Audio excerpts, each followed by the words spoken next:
Olá, seja muito bem-vindo a mais um vídeo da nossa série de estudos sobre interpretação bíblica. Hoje nós falaremos a respeito de alguns princípios de interpretação dos salmos. No vídeo da semana passada nós falamos de 7 tipos de salmos diferentes e hoje vamos dar prosseguimento ao que foi falado no vídeo da semana passada. Então, se você não assistiu aquele vídeo, assista lá para poder entender melhor o vídeo de hoje. Então, sem mais delongas, vamos para o que interessa. Hoje falaremos sobre o tema como interpretamos os salmos, princípios de interpretação. Que fique claro que o livro de Salmos ele foi considerado o inário do judaísmo antigo e da igreja cristã também. E hoje em dia ele é muito negligenciado, ou eles são muito negligenciados, principalmente no que se refere aos louvores.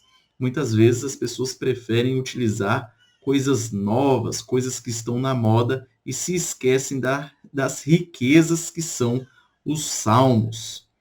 Então, quais são alguns princípios que ajudam os cristãos a interpretar os salmos? Falaremos a respeito de 10 desses princípios. Primeiro, observe a organização do livro de salmos, leia os salmos, identifique o subgênero do salmo, note qualquer informação de contexto no título, atente à segmentação do salmo, reconheça a linguagem poética do salmo, explore o significado messiânico do salmo, ore os salmos, memorize os salmos e cante os salmos. Primeiro ponto, o primeiro princípio, organização do livro de salmos. O Saltério é o livro mais longo da Bíblia, ou seja, o livro de salmos. Ele possui 150 salmos. Ele possui também o maior capítulo da Bíblia, que é o Salmo 119, com 176 versículos. Os salmos são divididos em 5 livros e isso pouca gente se atenta. Se você pegar a sua Bíblia, você vai perceber que lá no início do livro de Salmos vai estar escrito lá em cima, livro 1 dos capítulos tais aos tais. Quais são esses tais? Do Salmo 1 ao 41. Se você prosseguir na leitura da sua Bíblia, do livro de Salmos, passado lá o capítulo 41, você vai ver que você entra no livro 2, que lá diz que vai do 42 ao 72. O livro 3 vai do Salmo 73 ao 89. O livro 4 vai do 90 ao 106. E, por fim, o Salmo 107 a 150. Há quem defenda que essa divisão imite conscientemente o Pentateuco, ou seja, os 5 primeiros livros da Bíblia escritos por Moisés: Gênesis, Êxodo, Levítico, Número e Deuteronômio.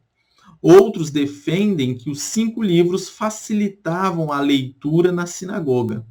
E Christopher Seitz sugere um tema davídico em desenvolvimento no decorrer do livro de Salmos. Ele fala que começa com a ênfase sobre o Davi terreno, depois Davi se torna menos proeminente, depois ele fala da nação de Israel, quando ela entra em cena, e culmina em punição e exílio para a nação de Israel. E assim ele vai prosseguindo no seu desenvolvimento até concluir com Davi e Sião retornando à proeminência. É interessante a gente observar que há essas diversas teorias que tentam explicar o motivo do livro de Salmos ser dividido em 5, mas o que nós podemos ter em mente é que essa divisão acaba sendo temática. O livro 1, ele vai ter salmos com conteúdos semelhantes. O livro 2 também, o livro 3 também, o 4 também, o 5 também. Isso vai facilitar para que você entenda do que aquele determinado livro está tratando e assim fazer com que você se atente mais ao determinado salmo que você está lendo. Você não vai estar lendo um salmo fora de contexto, um salmo avulso. Então, você entender essa estrutura que está organizado o livro de Salmos vai te ajudar na leitura, na compreensão, na interpretação correta dos Salmos. O segundo princípio é: leia os Salmos. Parece algo bobinho, mas não é. Porque é mais importante do que ler introduções ou ler comentários dos Salmos, é você ler os próprios Salmos. Tem gente que se apega tanto em fontes secundárias que se esquece de ler o próprio Salmo. Então, princípio para se interpretar os Salmos: ler os Salmos. Simples assim. Então, muitas especulações às vezes são feitas e a gente se esquece do essencial. É muito comentário aqui, é muito comentário ali, é muita hipótese aqui, muita hipótese ali, e você acaba não lendo os Salmos originalmente. Então, leia-os para poder interpretar. Terceiro princípio: identifique o subgênero do salmo. 7 dos principais tipos de salmos nós falamos no vídeo anterior. O proveito em identificar o tipo de salmo são vários. Nós anotamos aqui alguns. Primeiro, você aproveita essa identificação sendo capaz de ver com maior clareza as ênfases. Se você não assistiu, como eu já tinha dito, o vídeo anterior, assista lá para entender algo a respeito dos tipos e para entender essa questão das ênfases que são dadas. Dependendo do tipo de salmo, a ênfase vai mudar. E você entendendo essa ênfase vai facilitar a sua compreensão. Nós temos que entender também que você identificando o tipo de salmo, você vai se atentar que muitas pessoas nos antecederam nos estudos dos salmos. Essas reflexões sobre os salmos têm mais de 2000 anos. E os estudiosos chegaram às conclusões de que determinado salmo é de determinado tipo. E nós não podemos ignorar esses estudos feitos por cristãos fiéis, muitas vezes, e que nós não podemos ignorar e temos que aproveitar para aprender com os nossos antepassados. E, por fim, que é o proveito que eu acredito ser o mais importante em identificar o tipo de salmo, é que nós podemos compará-lo com outros tipos. Então, se você está lendo um tipo de salmo X, você pode compará-lo com um tipo de salmo Y. E isso vai fazer com que você tenha um conhecimento mais amplo. Então, quando examinamos todo o saltério, ou seja, acaba abarcando todos os tipos de salmos, nós temos uma visão mais completa de Deus e da vida que levamos como seguidores dele. O quarto princípio é: observe o contexto no título. Se você pegar a sua Bíblia aí agora e abrir no livro de Salmos, você vai perceber que de vez em quando vai ter lá em cima, antes de iniciar o salmo propriamente dito, um título. Muitos salmos apresentam no topo o autor ou a ocasião em que foi escrito aquele determinado salmo. Por exemplo, abra sua Bíblia aí no Salmo 51. Você vai perceber que lá em cima, antes de iniciar o versículo 1, vai estar escrito: ao mestre de canto, Salmo de Davi, quando o profeta Natã veio ter com ele, depois de haver ele possuído Batseba. Então, isso vai estar escrito ali. Isso se encontra nos manuscritos mais antigos. Isso não foi a editora que colocou lá. E esses dados são importantes, porque vai nos mostrar muitas informações preciosas, como, por exemplo, quem escreveu ou qual foi ali a ocasião da escritura daquele determinado salmo. Esse que nós colocamos como exemplo, o 51, está relacionado com o adultério de Davi. Então você pode perceber na tabela que eu coloquei aí a questão das atribuições dos salmos.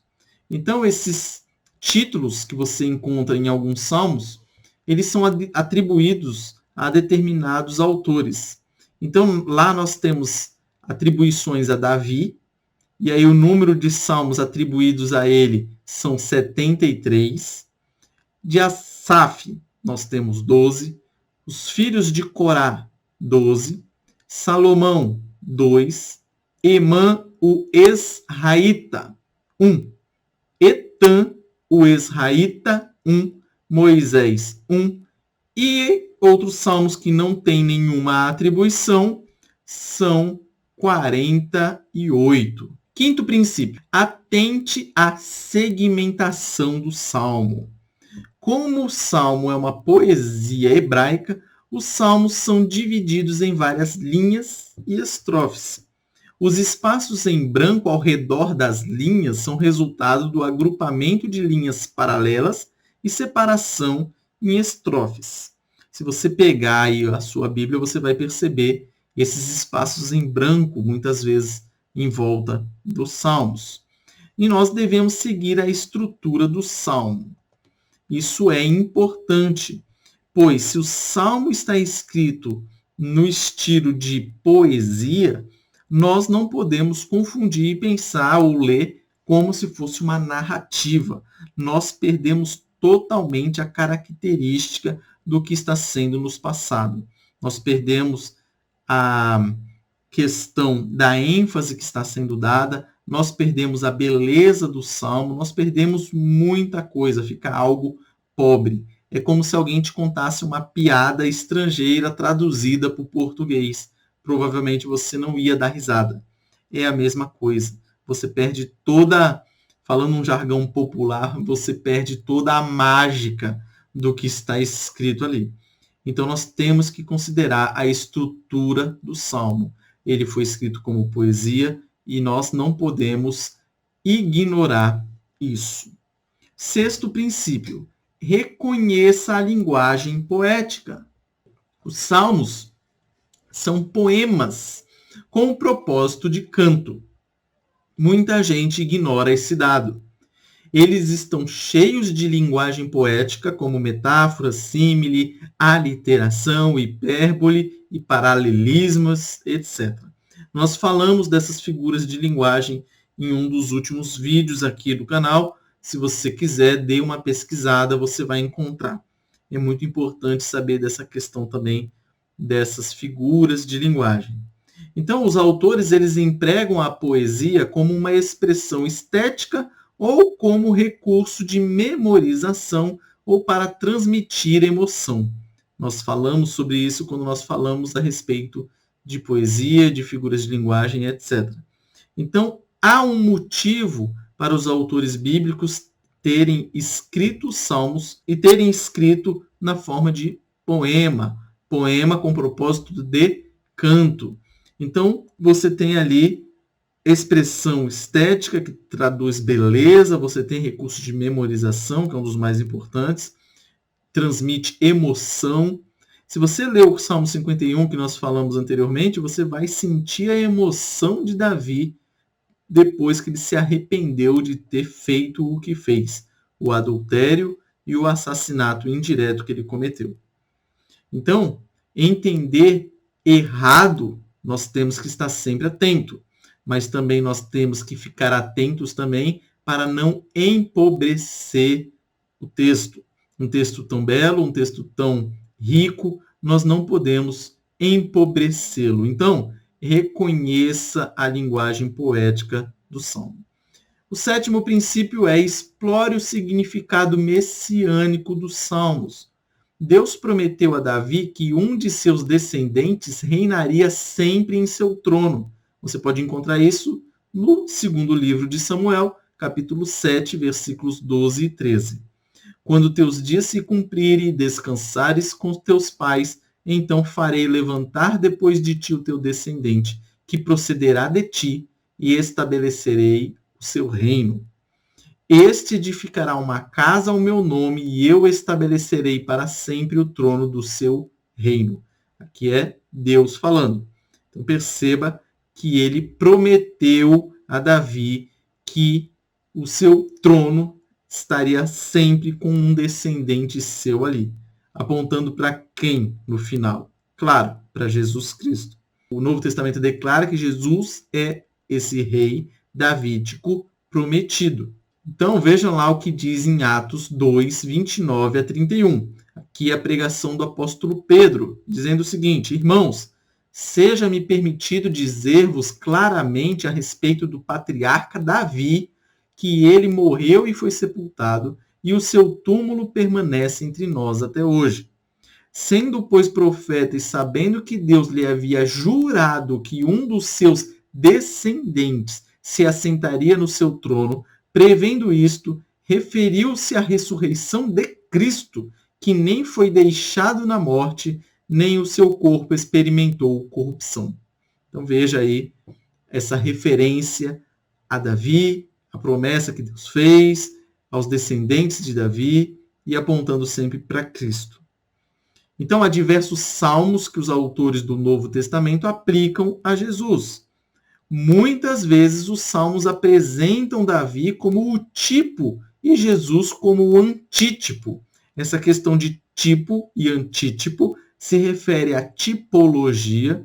Nós já falamos a respeito dela também em vídeos anteriores.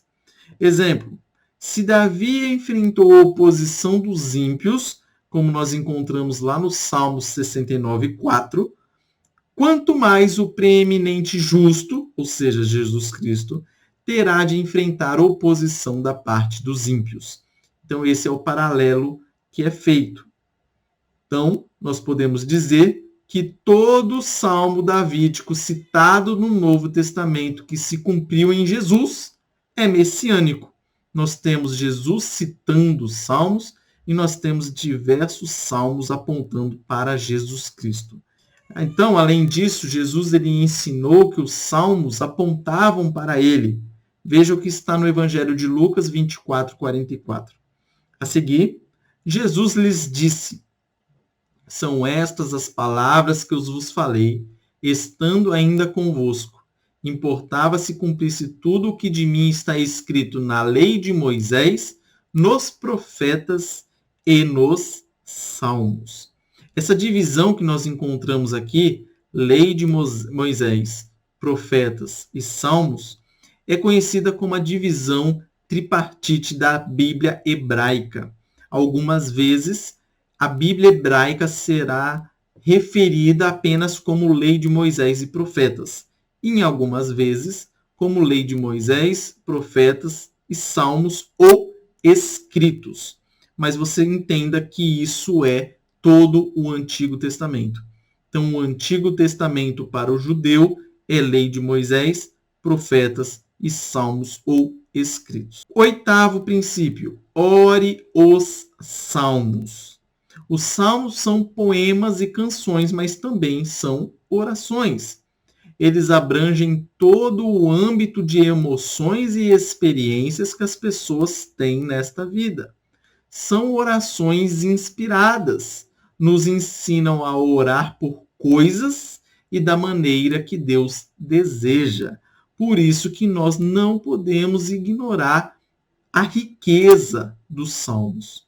É muito importante. Como nós falamos no início, muitos louvores ignoram a riqueza dos salmos e acaba querendo inventar coisas da própria cabeça e fica algo pobre.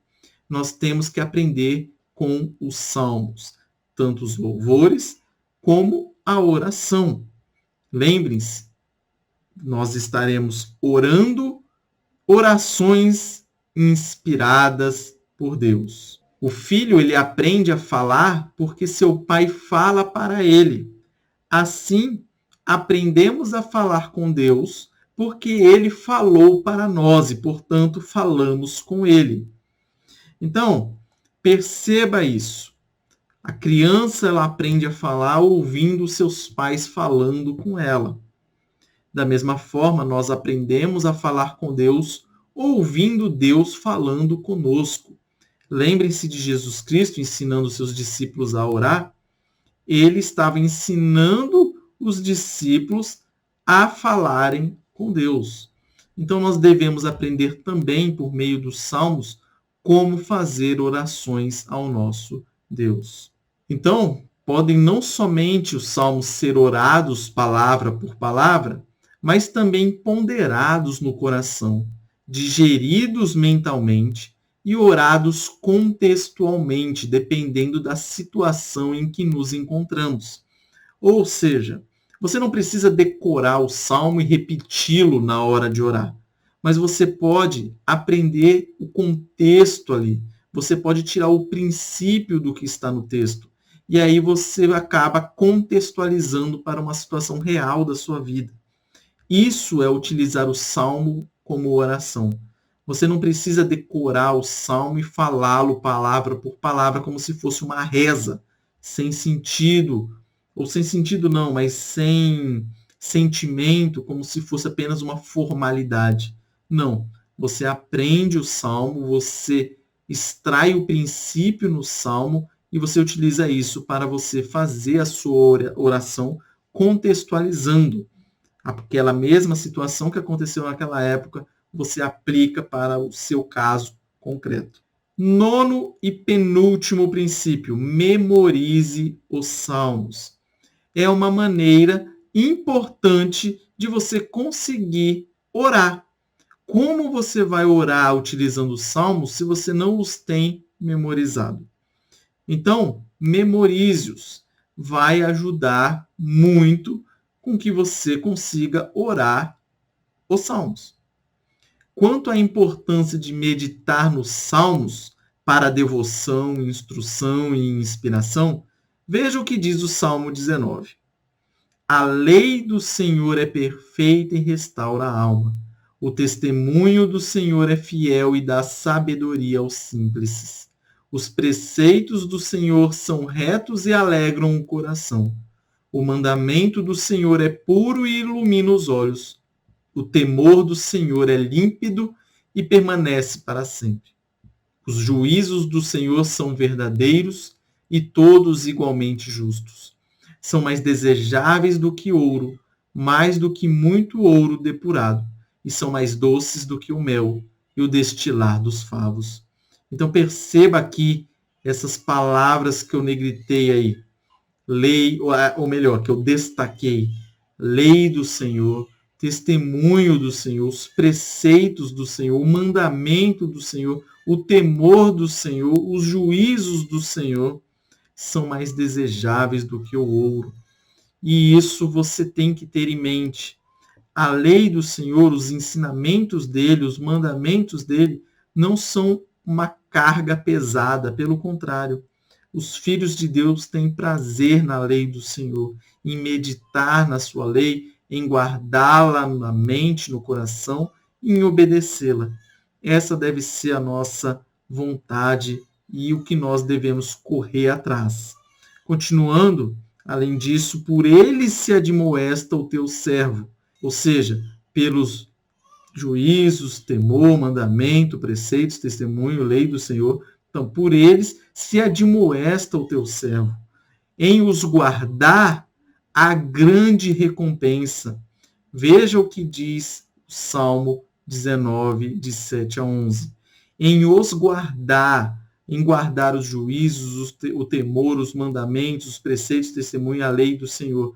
Então, veja a importância de se memorizar, de se mentalizar, de remoer, pensar e bater essa tecla, tentar memorizar ao máximo as leis do Senhor.